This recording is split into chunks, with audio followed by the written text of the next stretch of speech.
Na Jean Coulombe, Huua, Lizeth Alarcon. Nyajang Kulumpe Hu'ua, Richard Garcia. Nang Jean Columbe Hu'ua, Susan Garcia. Nyojang Grumbe Hua Nana Nagata.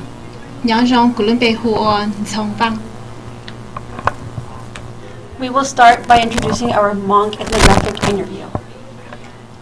So our topics. So we aim to gain insight into the nuances of Hmong mental health in general, exploring how cultural beliefs, traditional practices, and social perceptions intersect with experience of stigma and access to care. We hope to understand the perspectives within the Hmong community regarding mental illness, the barriers individuals face in seeking help, and potential avenues for improving mental health support and awareness. So we interviewed a Hmong clinician. Our interview came to the United States in 1980. She was 14 years old at the time. The interviewee reported culture shock, difficulty navigating the system, and having to learn the new language English, all of which caused depression and anxiety. According to her parents, it is due to her spirit. After the spiritual calling, she felt better, but after a few days, she went back to feeling the same, depressed and anxious. So our findings regarding mental health within the Hmong community was that mental health, mental illness is a really sensitive topic to bring up, and it's viewed down upon within the Hmong community. What Americans view as mental health or mental illness, Hmongs view as evil or unhappy spirits. Due to the limited terminology that describes mental health, it leads people within the Hmong community to describe their physical symptoms as a sickness or disease, unhappy or evil spirit.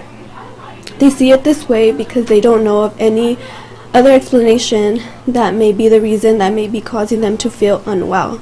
Therefore, then shamans are then called out so that they can drive out that evil spirit with their practices. Because of this different view that Hmongs face, they may face an increased barrier within the mental health services.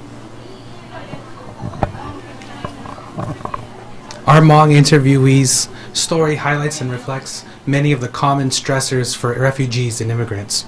The first of these stressors is trauma. Trauma is any significant event that impacts the psychological, emotional, social, or physical well-being of an individual. Examples of trauma that refugees and immigrants may face include war and persecution, violence, or displacement from their home. The second common stressor is isolation. Isolation stress may occur when there's a sense of loss, a sense of losing one's community, of losing one's home, of losing their family, or the loss of their social status. The third common stressor is acculturative stress. Acculturative stress occurs when there's difficulty acclimating to a new culture while trying to maintain traditional practices, beliefs, values, and attitudes.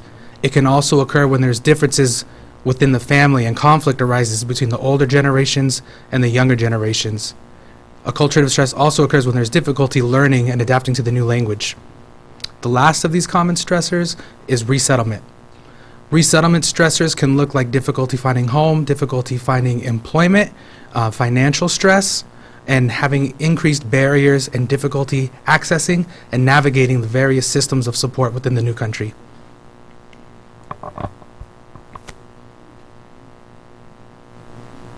Okay, now we have 3 recommendations.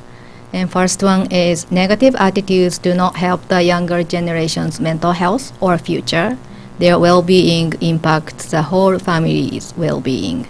So listen to their feelings and seek professional support. Keep communication going, not ending the conversation. And the next one is mental health clinicians need advocacy skills to address the needs and request for public education to disconfirm stereotypes. Also, the grants are available, federal, state, and social service agencies. So social workers need more grant writing skills, and agency can apply for those grants. Because it's really important to hire culturally competent clinicians and social workers and maintain them for the long-term relationships. Now we go back to Susan. So my main takeaway from the Latino and Hmong mental health grant was how to understand how the Hmong and the Hispanic community perceives disparities and the stigma in with mental health. And then for me, my takeaway is learning the Latino and the Hmong mental health vocabulary words related to mental health. And my main takeaway from this Latino and Hmong course was that there is actually a lot of similarities between the Hmong and the Latino culture. Although practices are done differently, the beliefs behind those practices are somewhat the same. And I also really enjoyed going over to Mr. Yang's house, learning how to cook Hmong food. That's a moment that I will forever cherish with me and take with me wherever I go. I think my main takeaway is a sense of gratitude and appreciation for having the opportunity to delve into these experiences, really examining the intersection between culture, trauma, and mental health. And I think that after this grant and after this program, I feel better equipped to better serve this community. What I learned was a history of the both culture and also past marginalization. And advocacy was born because of the oppression and experiences. So now grants are available, and we need to really address the needs and improve the mental health in both populations. Now Group 1 ends our presentation. Thank you for listening. Au ciao. Oh, ciao. Ciao. Au ciao.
Okay, why Group 2 is going? I just want to let you know that sometimes we can hear you there from here. From outside that room from here. So, this is low. This is nice. Mom, USA. Oh, good. Oh, it's cool. Oh my god. Group 1, So we're gonna be able to see. all good job. Yes. Can we see this if we have it? You're gonna have to talk to you gotta get out the talk to you guys and do the job and come back to the whole program.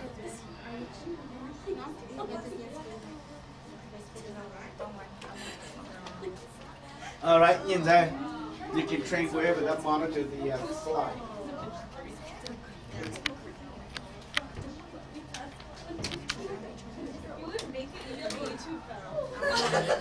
Okay, so did I have the name correctly up there? Oh, my name is my name is Okay. Which name? my last name's wrong. I think you should go with him with the computer and to help him out there. Probably better.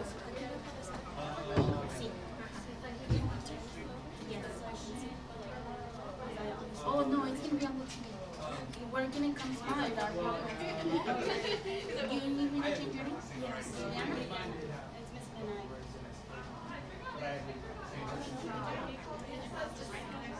Okay, guys.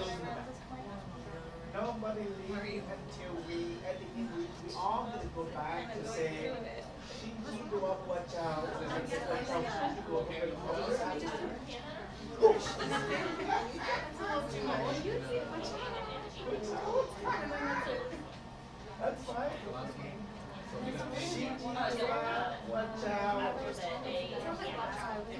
Ray was laughing when they said how could you get laughing?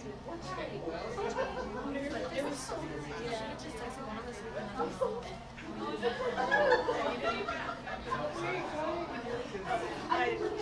it's like right around 10 years. Yeah, don't worry. And you were like, I saw it at first and I looked away. And then I just like went back to check in and still. So I was like, oh shoot, man. Starting to laugh.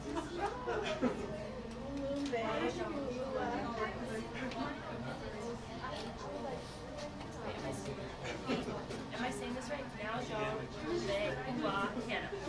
Okay, my turn. Nanjong, Lumbe, Tu'ua, Katie Haycroft. Excellent. I practice a lot. Action. Lumbe,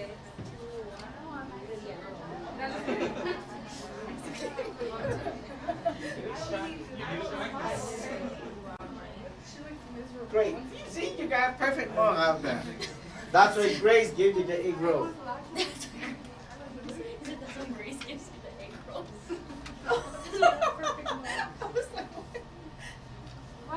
So yeah, my name comes up first. I introduce myself first. Yes. Are we going to go in the order of the PowerPoint or order of that?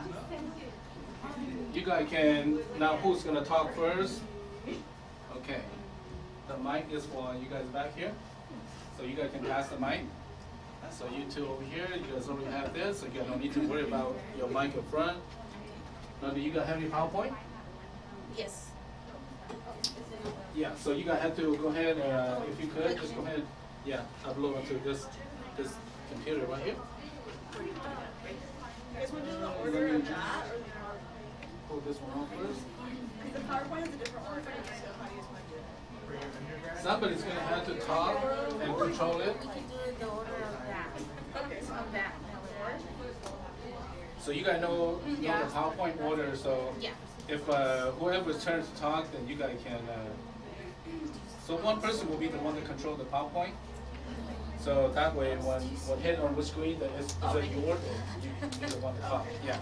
You guys can see that PowerPoint, I'm gonna put that up on the board too.